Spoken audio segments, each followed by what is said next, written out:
대한민국 의회 방송을 선도하는 기업 이룸시스. AI와 방송 기술의 융합을 쾌첩합니다. 안녕하세요, 청취자 여러분. 오늘은 좀 특별한 기업 이야기를 나눠볼까 하는데요. 바로 ITC 방송기술 분야에서는 처음으로 장애인 표준사업장 인증을 받은 이룸시스입니다. 저희가 이룸시스 박준호 대표님의 인터뷰 답변서를 좀 자세히 봤는데요. 이 기업이 장애인 표준사업장 제도를 단순 사회공헌 이런 걸 넘어서요. 핵심 성장 동력으로 활용하는 방식이 정말 흥미롭더라고요. 네, 특히 그 AI 방송 자동화 기술하고요. 독점 계약 방식, 이 두 가지가 딱 핵심 축인 것 같습니다. 자, 그럼 이룸시스 어떻게 성장했는지 그 속을 한번 같이 들여다볼까요? 우선 이룸시스가 이 표준 사업장을 시작하게 된 계기, 이게 좀 남달라요. CEO께서는 이게 아주 현실적인 사업적 판단이었다고 밝히셨어요. 기존의 공개 입찰 방식만으로는 기술력이 아무리 좋아도 이게 수주가 좀 불안정했기 때문이라고 하네요. 네, 맞아요. 여기서 이제 주목할 점은 표준 사업장이 되면 그 자체 생산품에 대해서는요, 계약금 한도 없이 수혜 계약이 가능해진다는 겁니다. 이게 핵심이죠. 그러니까 쉽게 말하면 경쟁 입찰 없이 직접 계약을 할 수 있는 자격이 생기는 거예요. 이게 이제 경쟁사 진입을 좀 막아주고 기술력은 온전히 인정받으면서 안정적으로 사업을 확장하는 그런 발판이 된 거죠. 인터뷰에서도 그런 얘기가 나오는데 성공적인 비즈니스 모델을 잘 만드니까 사회적 가치는 자연스럽게 따라오더라. 이런 시각이더라고요. 아, 그렇군요. 그러니까 기술력은 이미 있었는데 그걸 안정적으로 펼칠 수 있는 어떤 확실한 판로, 이걸 이 제도를 통해서 딱 구축한 셈이네요. 근데 처음부터 다 좋았던 건 아니죠. 들어보니까 초기에는 재정 부담이 꽤 컸다고요.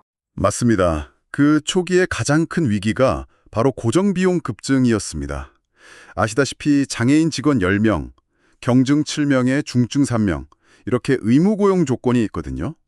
그러다 보니까 인건비 부담이 만만치 않았죠. 근데 이걸 단기 비용으로 안 보고요. 뭐랄까, 장기적인 투자다. 이렇게 접근했습니다. 장기적인 투자요? 구체적으로 어떤 비전을 보신 걸까요? 네, 지방의회 방송시장을 딱 본 거죠. 특히 그 장애인 미디어 접근성 개선이라는 아주 구체적인 목표 시장을 설정했어요. 그리고 마침 그때 관련 법안 통과 움직임도 있었고요. 그 박지원 의원이 발의했던 법안인데 이게 통과되면 관련 수요가 확 늘 거다. 이걸 예측하고 선제적으로 투자를 감행한 겁니다. 어찌 보면 미래 시장 변화를 정말 예리하게 읽은 거죠. 와, 시장 변화를 미리 읽고 위기를 기회로 바꾼 거네요. 대단한데요? 그럼 지금은 좀 어떤가요? 어려움은 없나요? 여전히 과제는 있습니다. 최저임금 오르면서 인건비 부담은 계속 있고요. 그리고 이제 판로 확보라던가 행정 지원 측면에서도 좀 어려움이 있다고 해요. 제도가 시행된 지가 아직 2년 정도밖에 안 돼서 그런지 공공기관 담당자분들이 이걸 잘 모르시는 경우가 많대요. 그래서 수의 계약이 가능한데도 절차를 잘 몰라서 계약 자체가 좀 어려운 그런 구조적인 한계도 있다고 하더라고요. 아, 제도의 취지는 참 좋은데 이게 현장에서는 아직 좀 덜 알려지고 정착이 덜 된 부분이 있다는 거군요. 또 하나 궁금한 게요.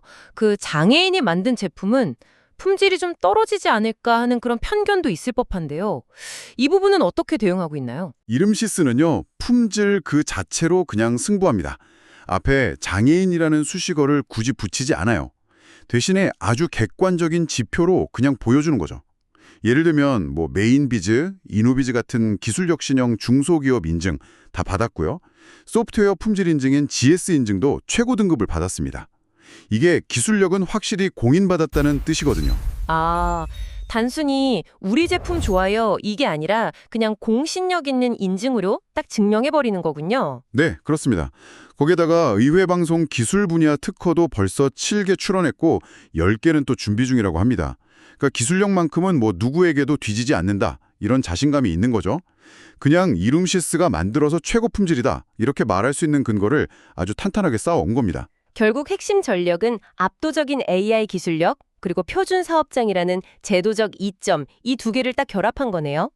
이걸 통해서 경쟁 구도 자체를 바꾸고 어떻게 보면 사회적 가치를 오히려 강력한 사업적 무기로 활용하는 전략이네요.